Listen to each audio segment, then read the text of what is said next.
quelques slides pour démarrer, afin d'illustrer le propos que je vais essayer de vous faire rentrer dans le cœur et dans les esprits aujourd'hui pour ce TEDx. Pour démarrer ce TEDx, j'aimerais vous proposer d'embarquer, si j'y arrive, dans un voyage à travers la prose de la nature. La nature et le vivant, c'est une histoire qui a presque 4 milliards d'années, qui se rappelle à nous, les humains, par des petits instants quotidiens d'émerveillement. Simple, poétique, esthétique, comme la sensation de s'allonger dans un champ, simplement, et observer les fleurs. Percevoir l'esthétique qui nous est transmise d'une ingéniosité qui revient depuis 3,8 milliards d'années exactement, ce que la nature a bien fait. Pour commencer ce voyage, je vais essayer de vous amener d'abord par le souffle des vents, ou celui d'un enfant, sur les aigrettes d'un pissenlit. Ce végétal, je l'ai observé voler pendant des heures, et encore aujourd'hui.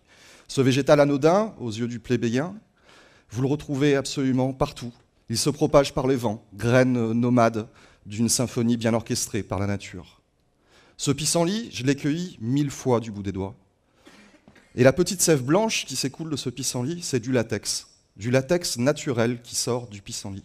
Du latex qui pourrait nous être utile pour remplacer des milliers de produits de notre quotidien qui, eux, sont pétrosourcés par du caoutchouc naturel, avec une ressource renouvelable et locale.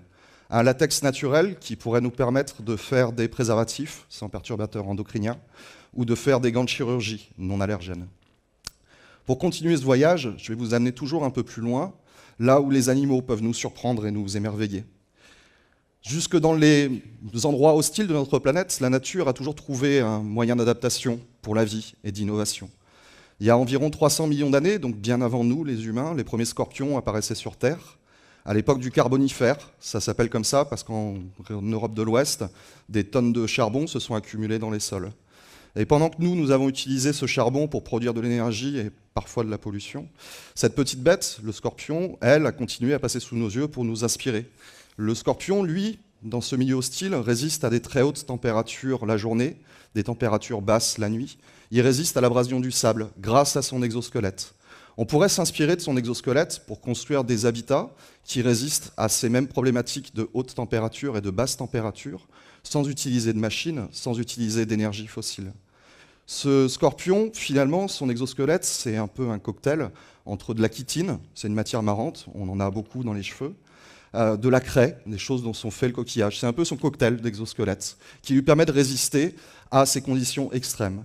Si on copiait la forme et la matière de l'exosquelette du scorpion, on pourrait faire des abris pour les réfugiés en zone aride avec une exigence écologique élevée et une forme d'habitat souhaitable et sain à l'intérieur.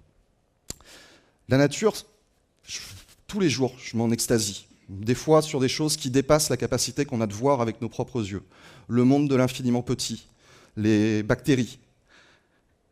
Les bactéries sont présentes absolument partout sur notre planète. Elles composent la grande partie de la biomasse. Elles sont à l'origine de la vie, il y a plus de 3 milliards d'années. Par exemple, dans un gramme de sol, c'est-à-dire en gros une cuillère à café, vous avez 10 millions de cellules bactériennes. Dans une gouttelette d'eau, 1 millilitre, vous avez 1 million de cellules bactériennes. Et ce qu'il y a de marrant avec ces bactéries, quand vous les cultivez dans un bac, chez vous, une sorte de fermentation de thé, en symbiose avec des levures, eh ben, vous pouvez obtenir vos textiles de demain, vos vêtements qui poussent, une fibre celluloïde qui se développe toute seule, que vous pouvez travailler, ça ressemble un peu à du cuir. Produire des vêtements non polluants, sans énergie et biodégradables pour pouvoir réinvestir dans le capital naturel. Tout ça avec des petites bactéries. Et comme ces bactéries sont un peu merveilleuses et qu'on les observe de plus en plus, eh ben, on peut aussi étudier la manière dont elles optimisent les flux d'informations, de matière et d'énergie, pour produire les solutions de la ville intelligente, un thème qui revient beaucoup en ce moment, afin d'attaquer les problématiques d'architecture des réseaux d'énergie, de mobilité, de santé, de nutrition et de haute technologie. Ces bactéries qui sont présentes partout sur la planète, on ne les connaît pas très bien en fait. On marche souvent dessus quand on se balade, elles sont contenues dans le sol.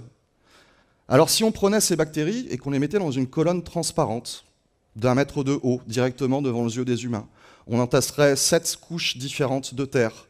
Et à l'intérieur de ces couches, il y aurait des microbiomes bactériens qui interagiraient entre eux avec de l'énergie, de la matière, de l'information. Et si on utilisait cette matière et cette énergie produite par les biomes bactériens dans la Terre, à l'intérieur de cette colonne, sous les yeux des humains, Ensuite, pour éclairer, je ne sais pas, des bandes de LED, par exemple, dans un jardin public, on créerait un médium poétique pour que nous, les humains, nous puissions dialoguer, interagir directement avec ces bactéries.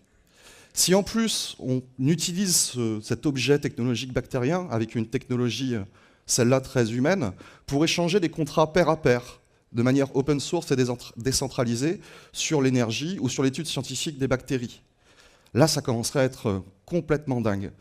Pourquoi faire ça? C'est assez simple d'essayer de travailler avec le vivant et de le comprendre et d'en faire des objets d'interrogation pour nous les humains. La première chose, c'est donner un médium d'expression à ces bactéries à nos propres yeux, simplement parce qu'on n'aime que ce qu'on connaît et on ne protège que ce que l'on aime. Donc on a besoin de connaître les bactéries. Une autre raison de ce type de médium poétique avec les bactéries serait de s'acculturer, nous les humains, avec une nouvelle technologie émergente et de permettre de traiter les questions sociétales qu'elle pose. En gros, à l'ère du numérique, la question pour nous les humains, c'est savoir coder ou être codé. Utiliser cette colonne de Vinogradski pour les plus scientifiques, pluguée avec une technologie humaine décentralisée open source, pourrait nous permettre de développer les briques d'un système énergétique décentralisé et autonome. En fait, à travers cette question de la poésie de la nature que je vous propose dans ce voyage, il se pose une question de société. Pouvons-nous changer les paradigmes de notre monde tout en préservant ses ressources? Qui parmi vous n'a jamais rêvé d'être explorateur ou exploratrice d'un monde lointain, par exemple un désert au centre de l'Australie, ou simplement une forêt près de chez soi? Observer des nouvelles manières d'innover par la nature, avoir un dialogue poétique avec des objets d'interrogation. Copier les matières à travers les exemples que je vous ai donnés, les formes et les systèmes de la nature, s'inspirer du vivant, ça s'appelle le biomimétisme. Innover par la voie du biomimétisme. S'inspirer du vivant pour faire des systèmes plus frugaux, qui réinvestissent dans le capital naturel, qui préservent la biodiversité, qui répondent à nos défis sociétaux d'alimentation, d'énergie, de mobilité, de nous, les humains.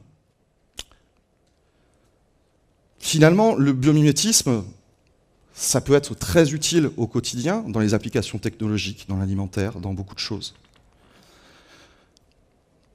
Mais la question que ça nous pose plus loin, c'est la question des ressources.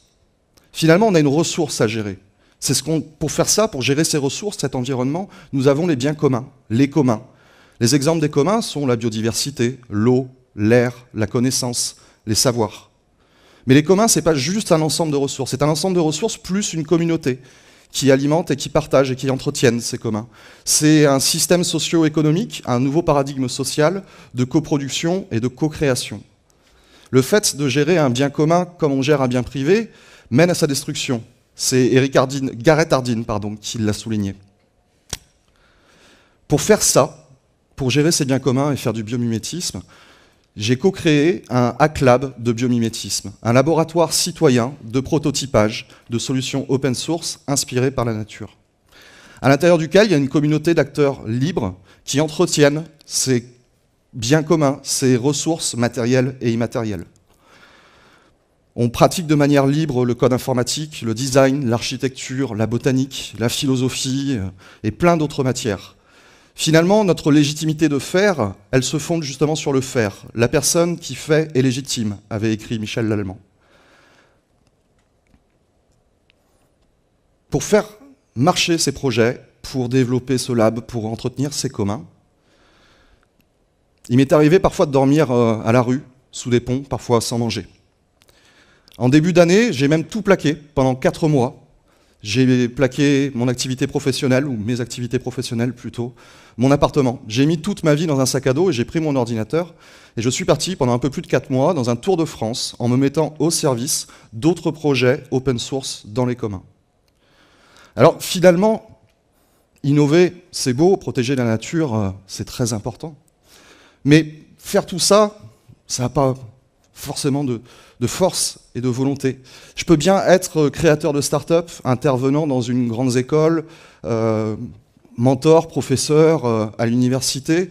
Je peux bien faire du consulting pour des grandes entreprises, mais ça n'a aucune espèce d'importance et ça n'aura aucune valeur si je suis privé de la chose simple et poétique, de m'allonger simplement dans un champ et d'observer les fleurs autour.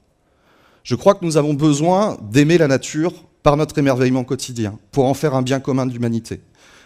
Je suis persuadé que nous avons besoin d'écrire notre poésie avec les petites choses de notre quotidien, écrire notre poésie avec la nature, pour construire un monde désirable, soutenable et durable. Je vous remercie.